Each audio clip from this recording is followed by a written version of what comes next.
Attention listeners, Aftersight's annual hike is coming up on July 27th. It was a really good experience for me. Visit aftersight.org/hike and become an audio trekker today. That hike today gave me so much courage.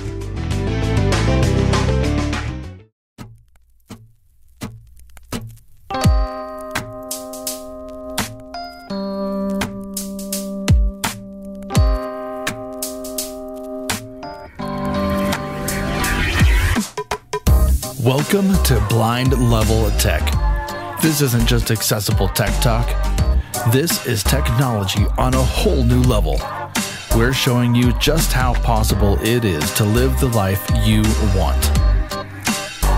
All right, welcome back to another episode of Blind Level Tech, where we help you live the best technological life you possibly can. That's actually not an official saying, but I kind of just popped it out of my head, so let's go with it. I like it that way.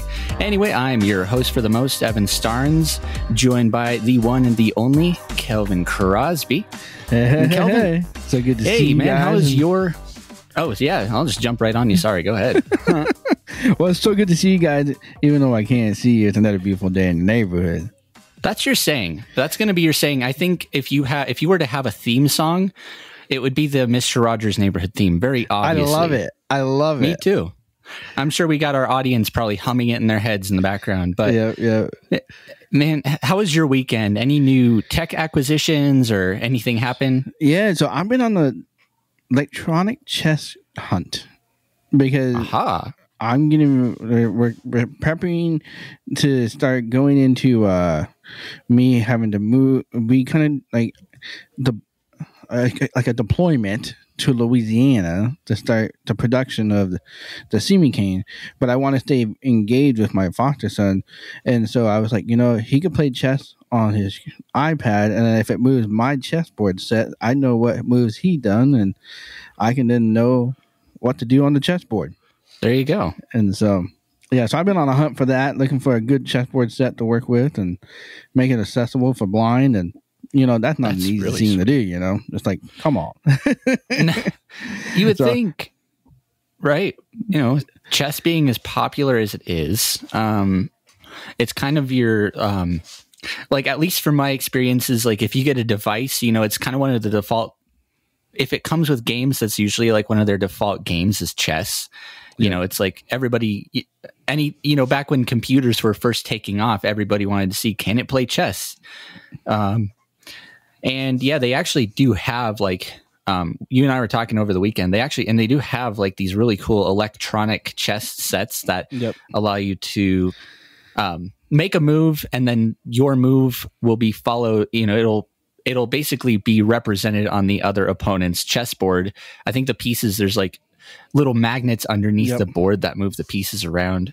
Exactly. Really cool though. And if one's accessible, we'll definitely be sure to make an episode on it for sure. Hands down. No questions asked. So what about you, man? How was your weekend? Oh man, dude, my weekend was pretty good. It was quite chill. I did actually acquire a new / old piece of tech. It's nothing super exciting unless you're me, because it's a coffee maker. But I actually went thrifting this weekend, and let me just say to anybody that's just moved out, or, if you're just looking to get a lot of, used stuff that's still in great condition, that's just such a good way to do it. I mean, I went in and then I came out with like a soap dish and a shower caddy and a bunch of other junk I absolutely didn't need, but it makes the place just look nicer. But for like $15, I scored this coffee machine. And it's one of my, they've made these for years, but it's one of those where you make the coffee, but instead of it going into a carafe, it kind of goes into the machine, and then there's a little lever you pull and it'll just dispense it into your cup. It's the best. Oh yeah. And I mean, typically those are like $150. That is true. Man, as I'm recording this today outside, it is a ridiculous level of windy outside right now, which brings us into today's topic of emergency situations and emergency preparedness. More particularly, any kind emergencies that will happen when you are at home. and we'll actually just classify these as shelter-in-place emergencies. Yep. But that means today we also have brought on a guest, and yeah, Jonathan. He was off BLT for a couple episodes, but he's back on for an episode to talk about emergency tech and what you need to have to be prepared, because this is totally his wheelhouse. So yeah, Jonathan, how you doing today? Well, I try to keep leaving this show, and then I keep you keep coming back. I'm like that bad penny. No, I'm doing good. It was a very interesting weekend and a good weekend. And yeah, the wind has been absolutely insane. We've had gusts up to 40, 50 miles an hour, and that's a little strange for Colorado. But I got 72 degrees and it's nice and calm. Yeah, and you're in shorts and t-shirts weather, man. Yeah. Oh man. So yeah, it's been good. I'm getting all of my gear ready to go camping and hunting and fishing and spend some amazing time in the outdoors. So yeah, it's been good. Yeah, and for me, party season's starting back up. Yay! I wonder how long that's going to last. Hopefully for a while. Anyway, let's talk about the few different types of emergency situations that can happen, though, when you're at home. I'll say, for instance, a few weeks ago, I was just here, just chilling, doing my thing, and we had a 2.5 day power outage that I was absolutely not prepared for that. So that's like one of the first things that can happen. But yeah, Jonathan, what do you mind talking about just a few different other emergencies that can happen while you're sheltering in place, and what can arise, I suppose? Yeah, so there's a couple of things you want to think about when you're talking about home or at-home emergencies. Things like power outages, maybe a fire, or those are the big two that really come up. Sometimes we get tornadoes, depending on where you're at in Colorado. So that may or may not affect what you do. But there's tornadoes other places around the country. And so this is all information that you may need. There's also things like flooding, any sort of natural gas leaks, or something where you have to have somebody come mitigate that. And some of the lesser known emergencies may be like mold or mold mitigation. And now they may not be quote unquote emergency situations, but they're enough to get you out of the house for a few days.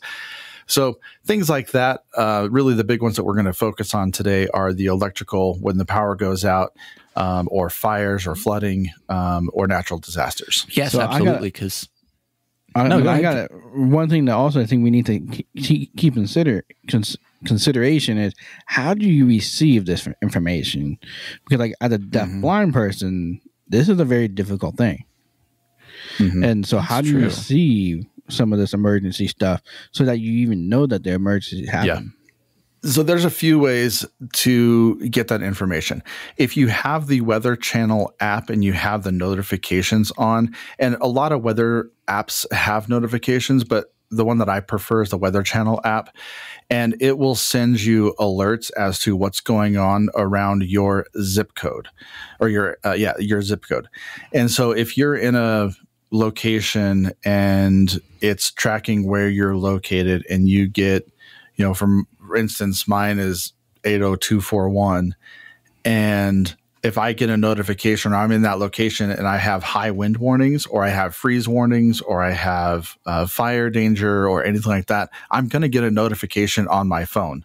The other thing to do is, the best way to tell if your power is out is to check and see if you're plugging stuff in and it's charging. Yeah, that too. I mean, that's a pretty easy one. Or you turn on a light, or get turn a on fan or something that makes noise or anything like that. That's a good way to see if your power is out. Usually, if your power is out, it's weird. You get this sense of like, oh, that's weird. Something doesn't feel quite right in the environment, and you almost hear an audible, like everything power down, which is kind of a funny thing. When you think about power outages, it really is. All of a sudden it's just dead quiet, and you don't understand, or you don't realize the hum that electricity naturally creates in nature. And so that's a really good way to think of it. But there's also things like email notifications or radio or, having the news on or something like that, where you can get those types of warnings and notifications. So Absolutely. there's one device that I want to have people being aware of. If you're completely deaf and completely blind, there's a whole other device that you can get for your different state agencies. That it's basically a pack that you kind of wear that connects to your phone, and then it indicates to you on different vibrations based off of the weather alert that's in your area. I don't remember on top of my head what it is, but we'll definitely put it in the description down below. Yeah, if we can find it. And so it's an older technology, but I know this is what deafblind people use all the time to receive a lot of this data. And so I know for the blind, this is something that you can definitely use your phone, voiceover, and all those things. Get an emergency radio. So, but yeah, if you're deaf blind, yeah, there's got to be a haptic way of getting that information to you. And I'm glad you brought that up, because you'd actually just emphasized a point that literally I didn't even consider before recording this episode at all. And that is, what do you do if you're deaf and blind and in an emergency situation? How do you stay informed? I didn't actually know that device was around, but yeah, if we find the name of it, we'll for sure include it in the show notes.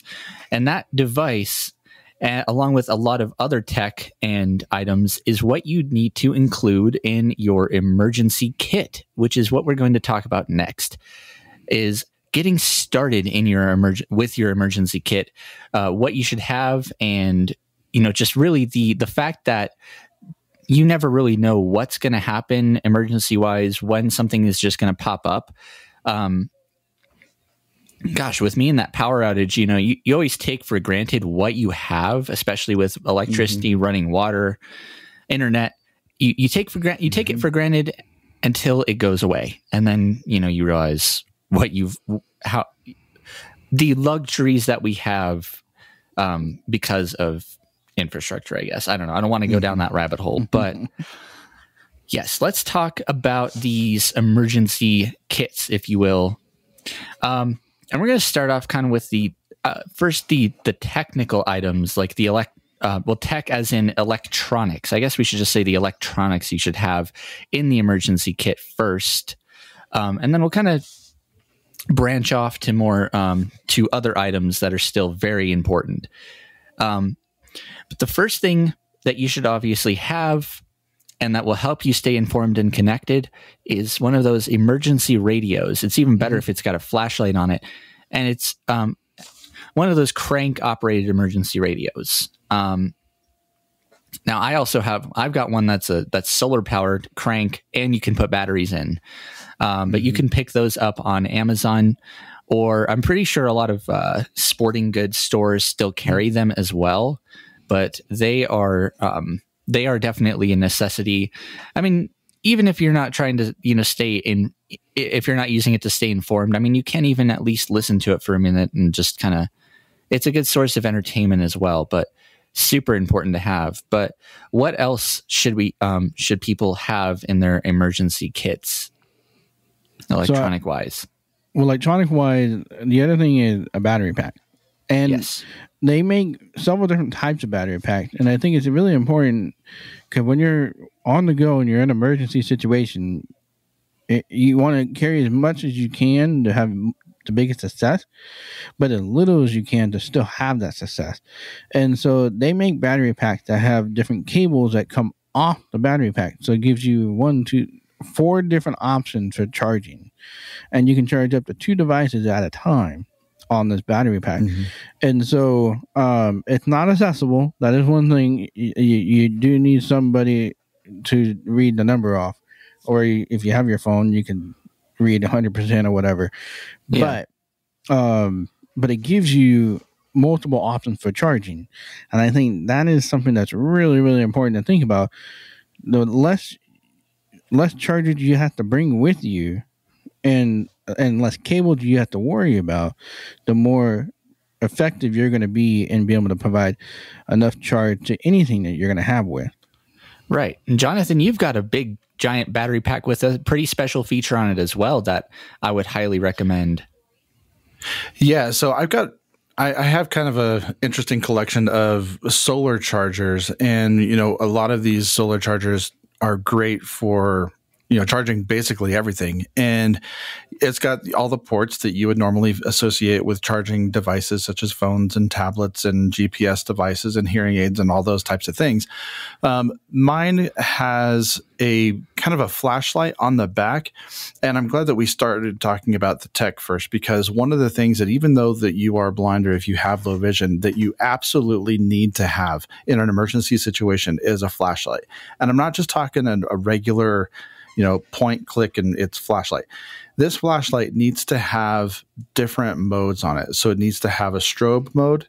It needs to have a SOS mode if you can find one. If you don't find one, learn how to do an SOS call with the light, which is 3 long, 3 short, light, 3 long, 3 short, 3 long, 3 short. Yeah, three short, 3 long, 3 short. Yeah. And so if you're able to do that, make sure you're able to do that just in case you find yourself in a home and people are looking for you and you're not understanding kind of what's going on. That's really important. The other one that, if you can find it, is finding a flashlight with either different filtered lights or different colored lights. So sometimes if you have a red light, it can be a little bit easier to see or spot. Outside of if you have street lamps or just house lamps. If you see a red light, it's kind of like, oh, that's interesting. Why do I see that? Yellow, greens, and blues. There are some flashlights that do have those adjustable filters that you can put on there. So those are good for various things if you're out and about or in your home, because there are still people who have some level of light perception that may be able to see certain colors or things like that. So a flashlight is really important. But in terms of the charging bricks, you can get some from as little as 5 to 10,000 milliamps to, I think the biggest one I have is 50,000. Wow! Which will charge my iPhone Pro 12. I know it's antiquated. My not iPhone Pro 12. It's not that old. I have a 13 Pro. Yeah, but it'll charge that from dead to full 4 times. And that might be 4 more days of usage you get out of it because of that. Yep. Yeah. And another big thing that I'm going to recommend is changing your outgoing voicemail. So if the cell phone towers are down, or if you anticipate there being an emergency, you want to change your outgoing voicemail to where you are, where you're located, and stay there. So for instance, if I know that somebody's going to be calling me to get a hold of me to make sure I'm safe, I would change my outgoing voicemail to, hey, this is Jonathan. Yes, I was in an earthquake or a tornado, or there was been flooding, or my home's on fire. I am okay. I am seeking shelter. I will call you when I am available, or I can. That way, at least you're giving that person a sense of safety.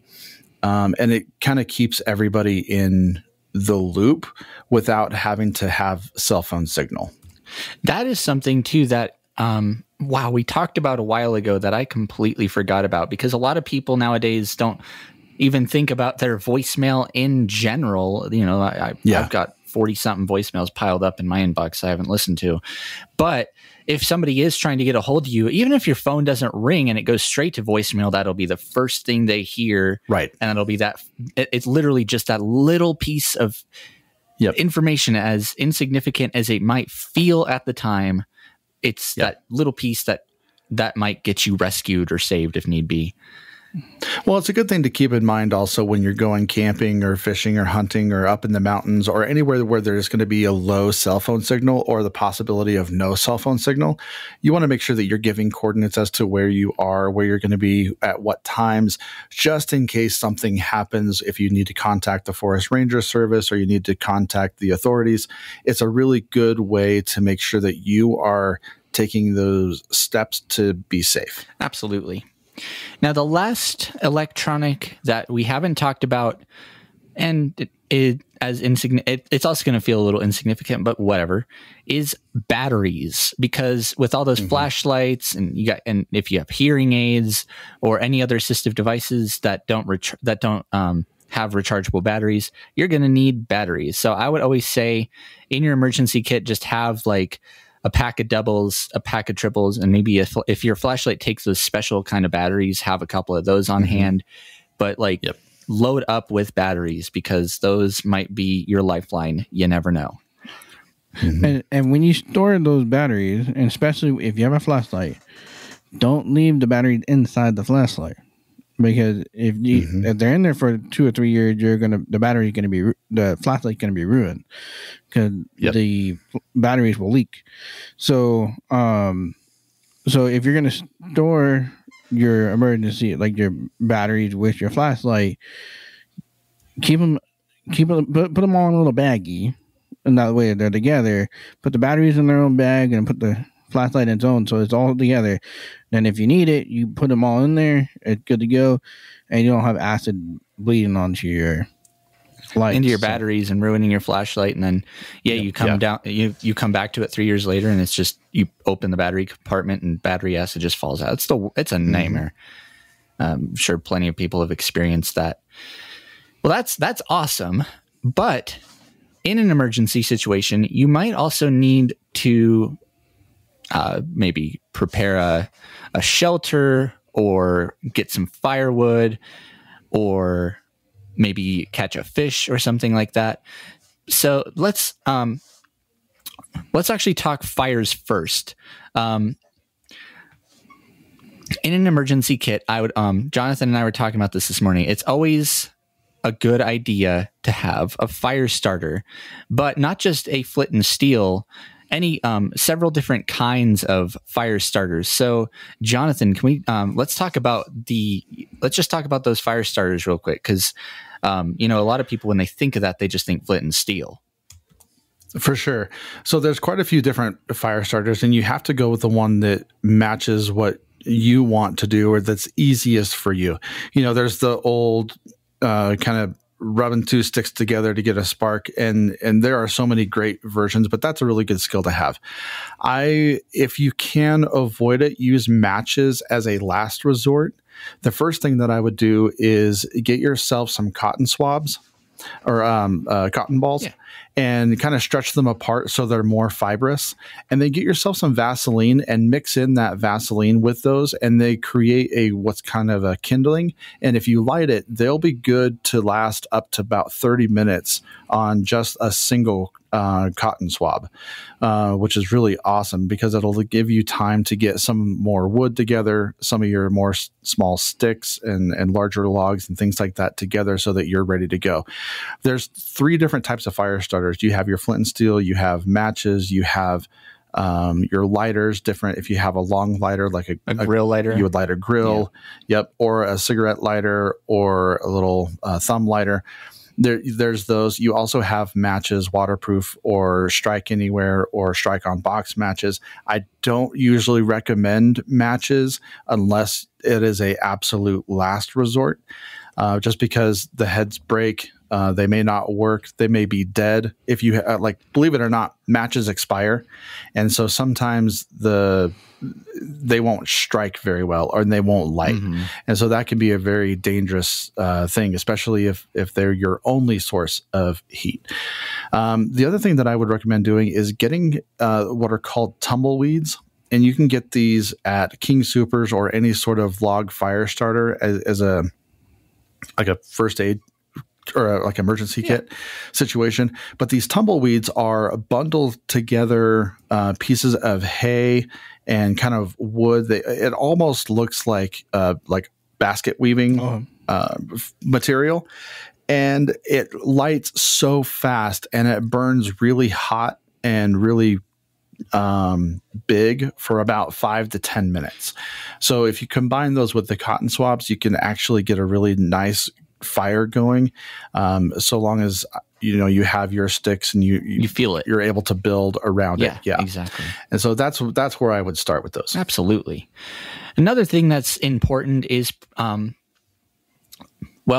hunting and fishing utilities, I guess, or basically a utility blade with a bunch of accessories. And I've seen these little survival kits too that'll come with like a wire saw and some fishing equipment. and I think you can pick those up for like 10-15 bucks at your sporting goods store or on Amazon. But what would you do you have any like recommendations as far as maybe like a nice little folding utility knife? You could never go wrong with Swiss Army. Oh, yeah. Gerber makes some good utility knives. Spyderco makes some great knives. But if you know how to use a knife and you need a utility tool, I would get one of each. I would get a strict knife that is just for things like it's called batoning wood, where you have to split wood. If you don't have an axe, you can actually use the blade of your knife and use a rock on the back of your blade on the thick part to be able to split some of the more finer woods. You can create feather sticks, which are really good for kindling. Knives for a knife that is good for gutting or filleting a fish or for catching game or just to do really anything, that's really great. But having a utility tool where you have the pliers, the corkscrews, the bottle openers, Phillips head, flathead, all those types of things is really important too. I would recommend not having a knife in the utility set only because you're going to get a lot more mileage out of having a knife and a utility set versus a combination. Because, like in a mechanic speak, there's a tool designed for every situation. And if you're using a tool outside its designated situation use, you could end up in some really bad shapes. So there's a lot of them, and it just really depends on what you can afford. There's some really good cheap ones. There's some really, really nice or expensive ones, but it just depends on what you can afford and what you feel comfortable using. Yeah, and Swiss Army is always a good one. That's what I first started out with. That's always been my go-to brand, but I'd say you'd expect to spend maybe $20 on like the low end, anywhere up to $150 or more. Oh yeah, for some of these crazy, super fancy ones. Now, the next thing you're really going to need is a spare change of clothes, because gosh, you don't want to, especially if you're without power, without hot water for a couple of days, you don't want to be hanging around that same pair of clothes. It's nasty. So yeah, you change of clothes and of course some toiletries, soap, shampoo, deodorant, whatever you might think of, whatever you use for toiletries, toothbrush, toothpaste, all in that little emergency kit. Now, one thing we have not talked about yet actually is food. Now, personally, from my experiences, if I want to be prepared for an emergency situation where I'm home, I like to stock up on these little MREs. There are a lot of different brands out there, and a lot of them are they come in like a pouch, and you either add boiling water to the pouch or you dump the contents into a little pot and you boil the water. And then it'll kind of, it's freeze-dried food, essentially, is what that is. And you'd also mentioned to me when in a previous conversation, actually, about something I'd completely overlooked, and that's one of those little emergency stoves. Now, they make a few different types of emergency stoves. You got your S-bit stoves, and those are actually I'd say probably the most compact. It's literally, at least from what I remember, it's like a little metal cube that gets really hot, and then you put an S-bit tablet in it, and then you light that tablet, and it's kind of like a little fire starter of its own for the stove. But it'll give you enough heat to get some water boiling, or even give you like heat as far as warmth even. So definitely overlooked that, but they also make these little mini propane grills too, and you can get like a can of propane for $4 or $5, and you can cook food that way as well. Thinking about food and emergency rations and stuff, I don't know if it makes me the most hungry per se, but it does lead into, of course, the sandwich of the week. I'm going to go first because I haven't in a while, but for the sandwich of the week segment, I am going to try to come up with a sandwich that is kind of related to the topic at hand. That's going to be really tough, actually. But at the same time, my sandwich of the week this week is the Uncrustable. Right? Because you can buy a box of those, and they're not the most healthy for you, but whatever, they'll fill you up if you need a quick bite. And and in an emergency situation, those are actually really good because they're high in caloric intake, and you do need calories for energy. And so if you're in an emergency situation and you're trying to survive, that's a great one to have. All right. Sweet. Well, Kelvin, what's your sandwich of the week? Well, since we're talking about emergency food, I'm going to go with a Spam sandwich. Spam sandwich? A sandwich, huh? Gross. Yeah. No. It's not something I like, but I'm just saying, we're talking about, I'm going to save my one I had for today for next week. So, yeah, I'll go with a Spam sandwich. All right. That's pretty crazy. Oh, man. How about you, Jonathan? Well, it's actually really, really good over an open fire. And this is one of the meals that I do camping a lot. And so it's just a classic grilled cheese, but you get 2 or 3 pieces of different types of cheeses, like a pepper jack or a smoked cheddar or provolone or sharp or a Swiss cheese, whatever. And then stick it on a rock, get a flat rock and kind of clean it off a little bit if you can. And then use that as your grill plate. And then when that rock gets really hot, it actually toasts both sides of your sandwich, and you get this super melty cheese that's over an open fire, and it's just amazing. It's so good. That sounds really good, and kind of not something I would have ever even considered. See, this is why we have you on. You've got so much information about. I tell you what, if you can find a flat stone and you're able to cook on a stone in a fire, I mean, that's how I cook my steaks. I'll go to the river and I'll grab a big flat rock and I'll wash it off really well. And then I'll put that rock in the middle of the fire, get it super hot, and it turns into a grill. And I get rock seared steaks. And oh my gosh, it just tastes so much different. It's so good. Well, and rocks do a really good job of retaining heat and absorbing it. So... But that's a whole other conversation for another time, because I got something cool about rocks. Absolutely. Absolutely.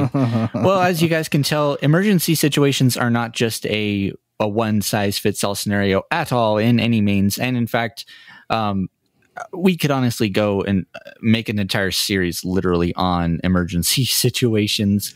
But we really hope that this episode today gave you that nice little bite of information you needed to get your emergency kit put together. And one last point I have not yet made, but is also important, is be sure that you are familiar with the contents of your emergency kit, and be sure you're familiar with how to use that content, that